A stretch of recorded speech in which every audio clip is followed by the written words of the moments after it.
Every year in the United States, 10 billion land animals and 20 billion sea animals are killed for food. An additional 10 million die in laboratories and 3 million are killed for their skin and fur.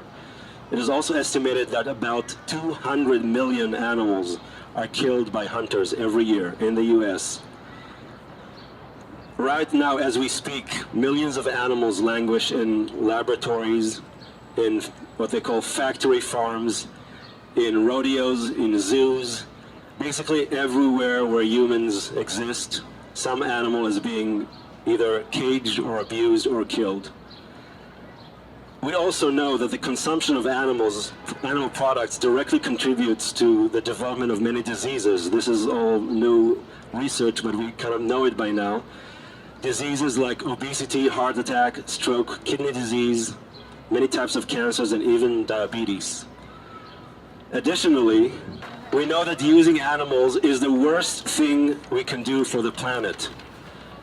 Animal agriculture is responsible for more greenhouse gas emissions than all forms of transportation combined. Switching to a plant-based diet and plant-based lifestyle just makes sense for human health, the planet, and for the animals. So this day is really a day where we stop everything, our hustle and bustle in the city, and we want to take a day to really honor these animals that lose their lives in the billions every year. And then later on, we want to celebrate them. We want to celebrate the animals in our lives. We want to celebrate these animals that sacrifice their lives in such a way.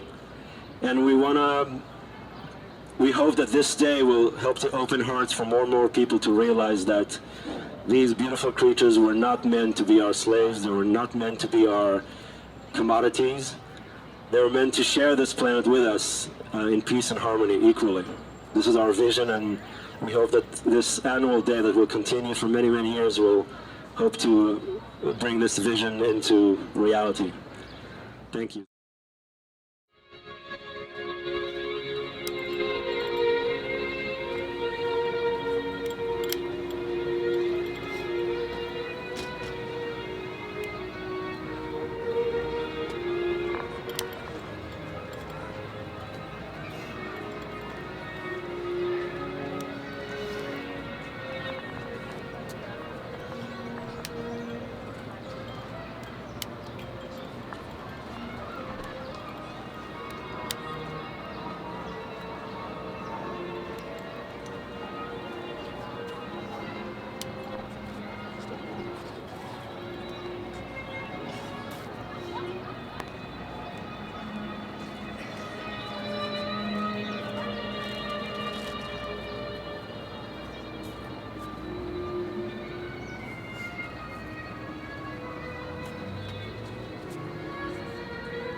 Will we go this way?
now we're actually gonna read together out loud these marked excerpts from the Declaration of Animal Rights, and then you all have the chance to sign it if you haven't done so last year. So let's all read together. Number one, we hold these truths to be self-evident, that all beings are created equal and have a right to life, liberty, and the pursuit of their happiness. Therefore, all animals have the same natural right to exist as any other living being. All animals have the right to be free, to live their lives on their own terms. All animals have the right to eat, sleep, physically, psychologically comfortable, comfortable, be mobile, healthy, safe, and fulfill all their natural essential needs. All animals have the right to reproduce, live with their offspring, families, tribes, or communities, and maintain a natural social life. They have the right to the commodity of humans and are not theirs to use for their benefit or sustenance. Therefore, they are to be freed from slavery, exploitation, oppression, victimization, brutality, abuse, and any other treatment that disregards their safety, own free will, and dignity. They should not be slaughtered for food, killed for their skins, experimented on, killed for religious purposes, used for forced labor, abused and killed for sport and entertainment, abused for commercial profit, hunted, persecuted, or exterminated for human pleasure, need, or other ends. Humans shall do whatever is within their means to protect all animals. Animals who have died must be treated with respect and dignity as humans are. We call for the protection of these rights. They must be recognized and defended by law as human rights are. In witness thereof, this declaration is hereby signed today, Sunday, June 3rd, 2012, the second National Animal Rights Day in the city of New York, the United States of America.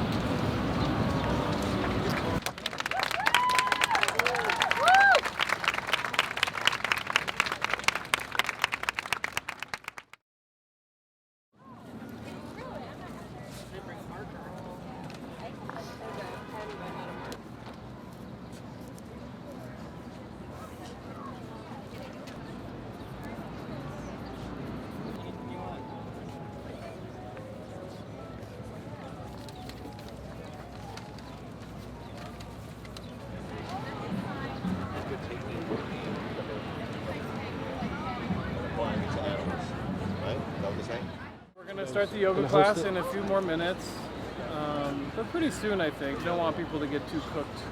But they look pretty happy. It's like being on the beach. Thank you so much for being here. We couldn't have asked for a better day, right? Thanks for coming. Deechan and myself are teachers at Jiva Mukti Yoga School, which is right around the corner. And we're so happy to be here with you all today. It's just feeling, it's sympathy, but when there's action behind that feeling, it's compassion. There is no compassion without a component of action. And so we want to make everything we say, everything we think, and everything we do directed towards the happiness of all beings. And that's what yoga is about, and that's what we're about today. A warrior is someone who acts despite their own self-interest for a higher purpose, who acts for something higher, for a higher aim, for compassion for others. Warrior doesn't have to mean violence. Warrior means like standing up for what you believe in. You did. Now plank pose. Thank you. Exhale, making exhale knees and chest and chin, taking time out of your day. My name is Martin Rowe, and I am the founder and publisher at Lantern Books, publisher of books on vegetarianism, environmentalism, animal advocacy, and social justice. It's not a demonstration, but this very dignified and thoughtful memorial to the billions of animals that are killed every year around the world. So I'm happy to come here personally and be part of this ceremony, but also I'm here to show people our books, which I think would respond to their interests and concerns in and about animals. I've been a vegan for nearly 20 years, and I have dedicated my professional life over the last 16 or 17 years to publishing works on vegetarianism, environmentalism, and animal advocacy. So I feel very personally and professionally engaged in this process. And I think this kind of event, by bearing witness to that suffering, is not so much establishing hope as offering a potential for transformation. These events happen. I mean, it's great that we have organizers putting them together, but you have to come. But the second part, the really, really important part, is to make connections while you're here.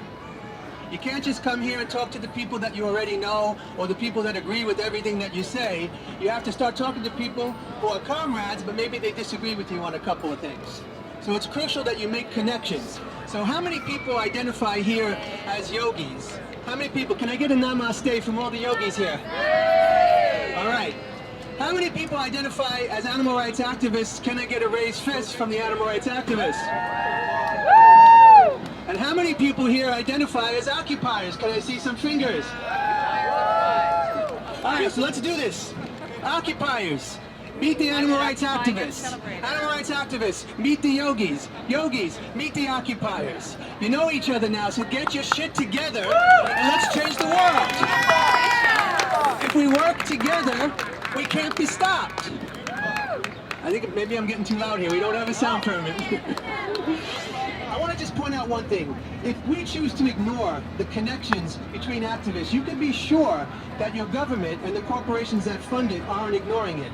That's why we have repressive laws like the Animal Enterprise Terrorism Act. And that's why the FBI designates as the #1 domestic terrorist threat to be animal rights activists and environmental activists. It's interesting what gets you called a terrorist in modern day America, because you can cut the fins off of a shark, and you can pump food down a goose's gullet, and you can blind and dissect a monkey, and you can grind up live male chicks to fertilize your fields, and you'd run no risk of being called a terrorist.